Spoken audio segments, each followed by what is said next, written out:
what's your, what do you mean by that? Go into some more detail for me. Well, I think that, you know, we've been in this for since what, February? And so we're being like, you know, presented all this enablement with all these different things in your productivity coaching. And then we went through the bold, and now starting to go through bold again. It's like reading the book a second time, or reading or watching a movie that second time. And Right. you're like, aha, I get it. Now it's starting to go like really like the light bulb is going on. Is that, if that makes sense, and some more finer points, like in terms of like how all this is so important. Give me one specific example. The ceiling of achievement, if that rings a bell to you. The ceiling of achievement. So course, yeah. going from E to P, from entrepreneurial to purposeful. So you got that funny bar graph thing where like in the beginning you're ramping up, you hit a ceiling of achievement, and then you bounce down to disappointment, then resignation, and then you like flare up, like you're back into greener pastures, but you still hit the same ceiling. And he even made a comment about like, you may decide to go be a mortgage person or you know, do some other work.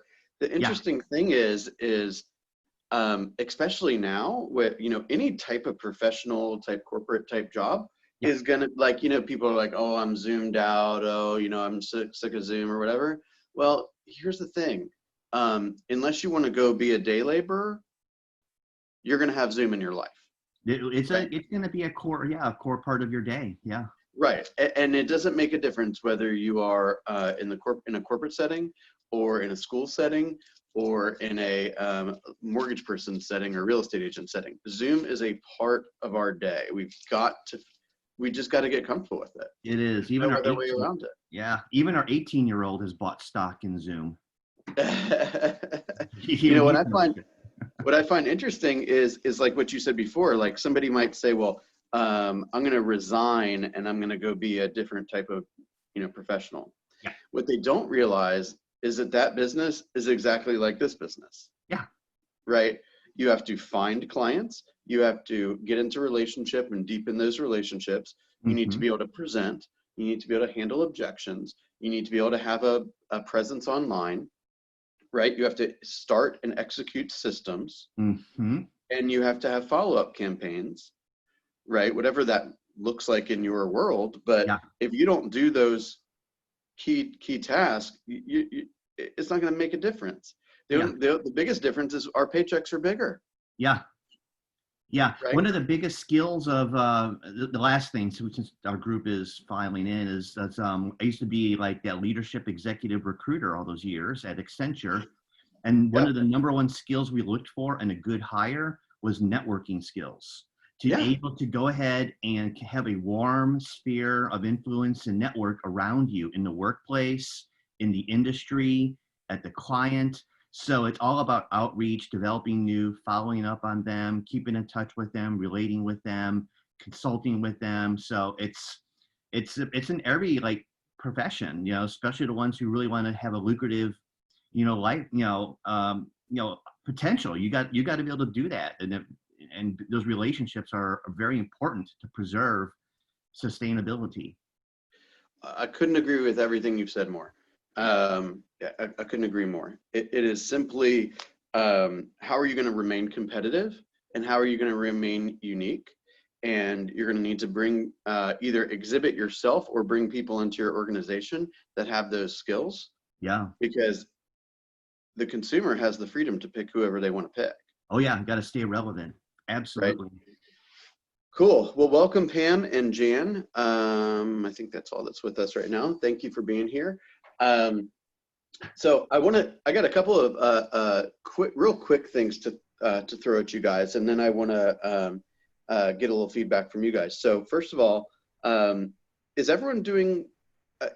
Are you guys doing bold as well, or is it just Michael and Marinelli on the call right now? I'm not. I'm in bold. You're not. Okay. No, I am. You are, Jan. Okay, perfect. Yes. One thing that I want to, do you have any ahas from the first two sessions that you'd like to share? We only had one, right? Oh yeah, in the coach's corner. Oh. I really,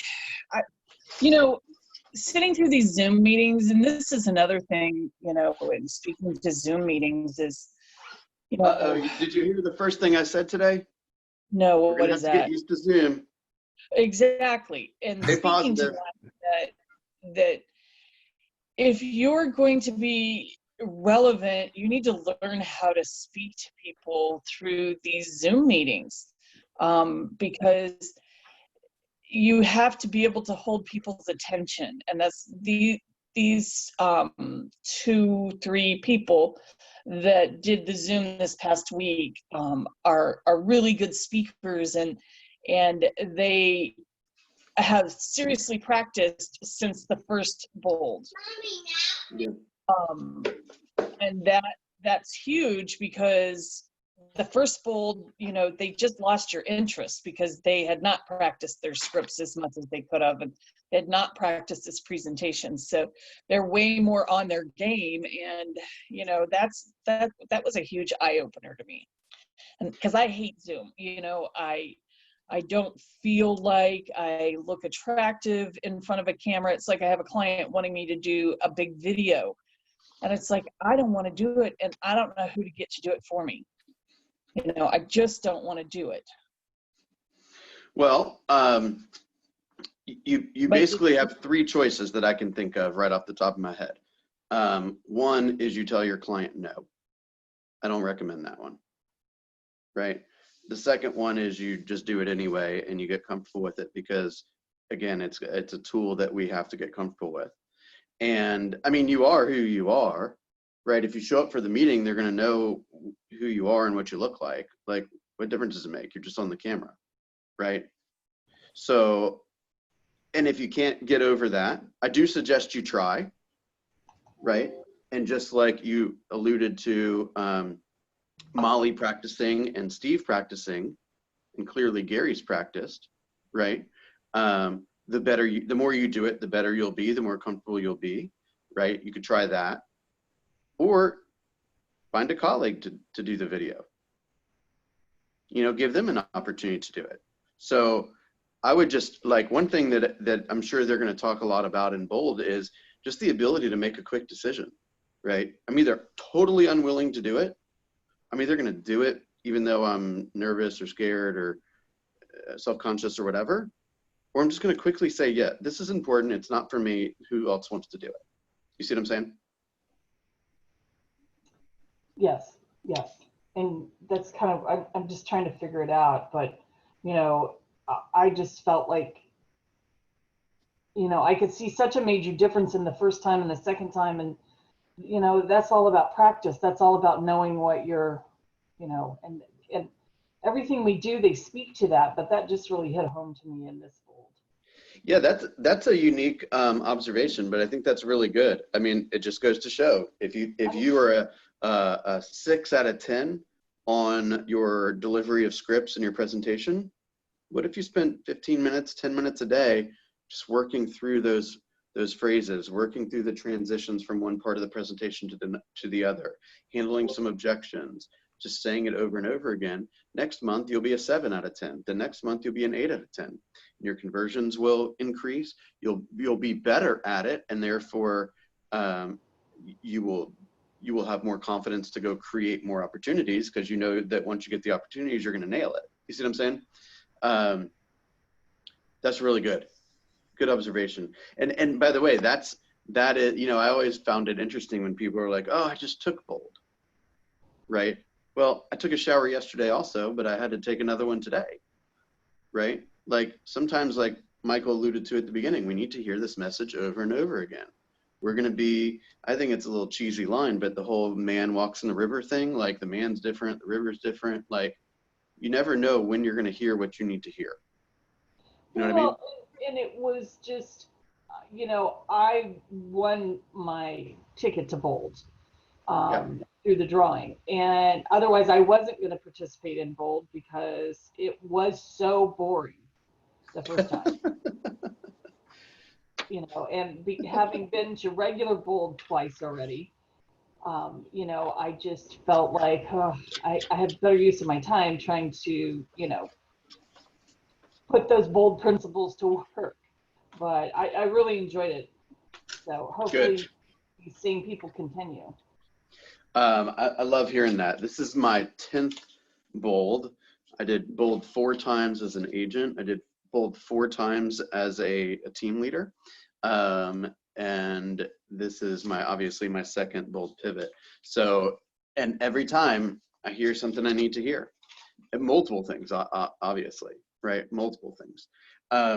One thing I wanted to, while I got this group with me, I just wanted to share one idea that I saw yesterday.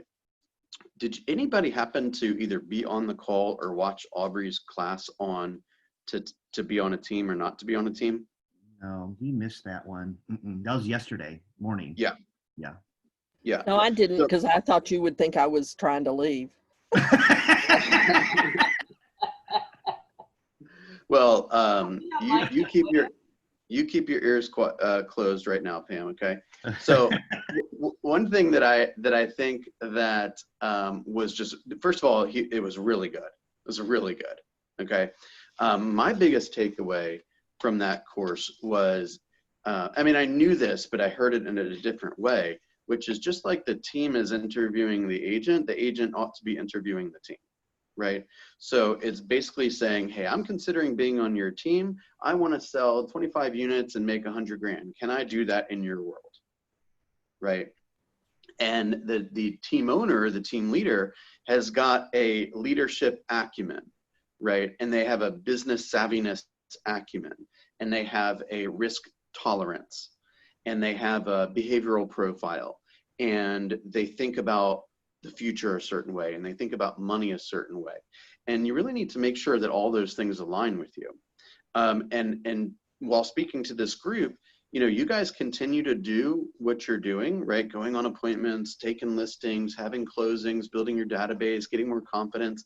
It's not going to be that long before you wake up and you say, damn, I am slammed, right? And, you know, Gary Keller talks a lot about gradually and then suddenly. And what I want to make sure that you have in the back of your mind is, I don't know if that's your plan, but I will give you a different reframe for thinking about teams. Okay. All a team is simply one person who created so much work and so much chaos and so many opportunities that they could no longer handle it and provide alone. They could no longer handle it alone. And number one, provide top-notch A+, 10+ customer service, and maintain the quality of life they were seeking when they got into the business in the first place. Okay. So you don't generally go and say, oh, well, I want to build a team. I've always thought about it as, I want a better quality of life. How can I provide an opportunity to someone else where it's a win-win? Okay. So if you have to ask yourself, as I'm growing, there's likely going to be people that are watching my growth, and they may want a piece of the action. They may want to get into my world. Here's another good thought is, if you are a C-level leader, A's and B's don't play with you. An A would come in and say, it's been 10 minutes with you, and say, you're a C, I'm out, right? I can't be led by a C if I'm an A-level talent. See what I'm saying? So as we're building our businesses, don't forget that a big part of this is building our leadership acumen and our systems, because that's really what the business is in the first place, is the systems, right? And the database, of course, right? So make sure that you have that in mind, that when the time comes and you raise your hand and you say, I'm ready for some help, the help shows up and says, this is pretty cool, right? Rather than the help showing up and saying, wait a second, you're going to take how much? See what I'm saying?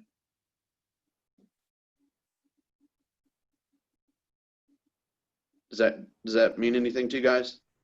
For teams, yeah, it is. I think it is. I think you need to put it in that perspective. Yeah, as you're trying to gain scale, it can't be the same support, you know, that you have in place, which is just you. I mean, that's a good problem to have. It's a great problem to have. Yeah. But you got to think like, okay, so think about it. Here's a slightly different way to think about it. So you guys are currently working on your pipeline, right? You're courting all the people you're courting. You are you're busy with your active prospects and all these kind of things. And most of us at this level feel busy all the time, right? Is that fair to say? Mm-hmm. Yeah. Well, here's the thing. You have this thing in your brain that is telling you, wait, so I'm really busy now. So now you want me to go take time out of what I'm doing now, take additional time away from my family, go create more of this so that I can then tend to all the stuff that I just created and the stuff that I've already got that's already stressing me out? No thanks. Right?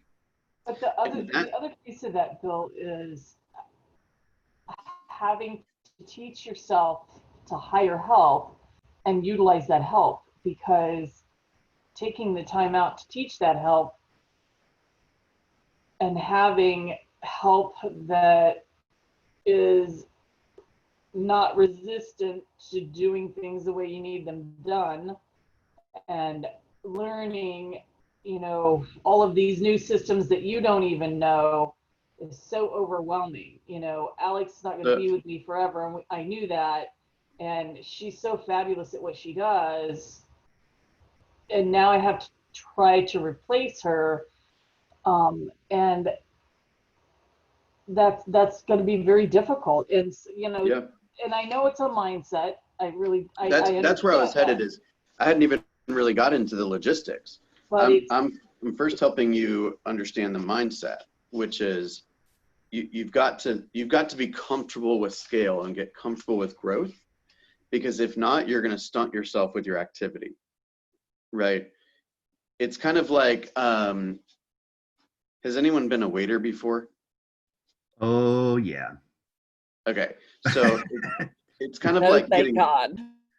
Yes, Everyone should be a waiter. No, you I agree, Michael. been a waiter. I completely agree. I Okay. would have It's never kind lasted. I'm too clumsy. It's kind of like getting triple set like twice in a row. Oh Okay. yeah, getting in the weeds. Right. And let's imagine for a second that you were also cooking the food and bringing the food out and cleaning all the tables, right? Mm-hmm. And bussing all the tables, right? So it's kind of like if you don't have any more bandwidth, then you definitely don't want to clean more tables so you get sad again, right? Yeah. So you've got to go find help that wants to be on your journey, right? And the first thing is you've got to have the mindset around it. Now, Jan, if I can be really blunt with you, you have not taken career visioning, right? No. Okay. Please don't take this the wrong way, okay? The process is so detailed and so in-depth that it's like a whole different universe from the way you think it is. And when you're done with that process, you will absolutely know whether that person's going to play within your rule set. Okay? You will know pretty early, actually. You will know where the person's keys are in their house when they can't find them. Okay? You will know that person really, really, really well. Okay? And then you get an opportunity to say, hey, this is going to work or this is not going to work. Because, and here's another cool part about the Zoom world, is you've got these national trainers that would go, come to Atlanta, let's say once a year to have career visioning. And it would be $500 to get in and be 3 days. And now there was even one that was offered for free a couple of months ago. Now you can get career visioning for like $100 through Zoom. So I'm just saying, like, some of these classes that I really believe that you guys should probably be investing in at the stages you are in your business. These are classes that are going to teach you how to have the mindset and the systems and the structure around getting mentally comfortable with growth. Because many of us are at the stage where we're right at that crossroads. and we're thinking to ourselves, oh my gosh, you want me to take more time to generate more leads so I can be even busier and spend more time away from my family? I don't know if I want to do that, right? Like literally, as I've said this before, as I was growing my business, I got to, I could make and I'm not saying this to brag. I could do about $75,000 of income, virtually no stress. Okay. Every dollar I made from 75 to 150 was at the expense of my personal life. Meaning more and more time away from my family, more and more time away from my young kid, right? And at 150 or more, I didn't give a damn what you wanted to buy. I was going to bed. I just didn't have anything left. Right? Yeah. And I walked into Denise's office at that time, and I said, I'm ready for help. She says, who do you want? Who are you looking for? I said, Aaron. I said, I want Aaron, honestly. And she looked at me, she says, excuse me, I know this is being recorded. She says, don't you fucking touch her. That's what she said to me. Right? Because she knew, 8 or 9 years ago that Aaron was the smartest person in the building and still is. Yeah. Right? So she looked at me and she said, don't you touch her. Right? Sorry, Pam, I didn't mean to suggest that you were my second choice. But then I walked into the Ignite room and I went to the Ignite instructor and I said, who's the smartest person in here? And the Ignite instructor pointed to Pam, and the rest is history. Right? I didn't think Erin was with us at the time I started working with you. But anyway. She was or wasn't? I don't think she was. Oh, you know what? Sabrina You're right. was in that role. You're right, because you see, now you're telling the room that I didn't follow the model. Right? I followed because I ended up with a very strong buyer showings related business rather than a listings focused business. My first pain point, I'm not suggesting I'm right here, but I'm just telling you the truth. My pain point was I needed help with showings. I could handle the paperwork. That wasn't a big deal. I needed help with the physical showings, right? Well, and it also had to do with your family life. And exactly. You wanted to be able to work more like after Miriam was in bed or whatever.